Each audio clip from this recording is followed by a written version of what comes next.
सर्वांना क्रांतिकारी जय भीम। मी आदित्य अशोक कदम। दिनांक 10 नोव्हेंबर 2024 रोजी काही समाजकंटकांनी माझ्यावर जो जीव घेणा हल्ला केला होता त्या संदर्भात मी पोलीस स्टेशनला 2 वेळेला फिर्याद नोंदवण्यासाठी आलो होतो, पण गुन्हा काही दाखल होत नव्हता। आज 3 दिवसांनी मला महाराष्ट्राचे प्रदेश अध्यक्ष यांनी सुशीलभाई जाधव यांनी स्वतः कॉल करून तसेच त्यांचे सहकारी advocate Suraj Pandit, engineer Akash Kamble, panther Rohit Jadhav, panther Ashish Khandagale, panther Prashant Jadhav या सगळ्यांनी मिळून मला एक खूप मोठा सपोर्ट दिला आहे। या सपोर्टामुळे त्यांनी आज प्रशासनावर दबाव टाकून आज ॲट्रॉसिटी अंतर्गत गुन्हा दाखल करून घेतला आहे। एवढा भला मोठा समाज असताना आज आपल्या एका समाज बांधवावर जो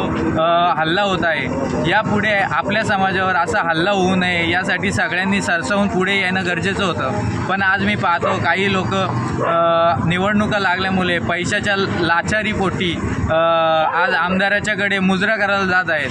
अशा लोकांना मी सांगू इच्छितो की पुढे आपण जर आज लढलो नाही तर आपल्या पुढच्या पिढीला आपण काय सांगणार, पुढच्या पिढीवर किती अन्याय अत्याचार होणार आहेत।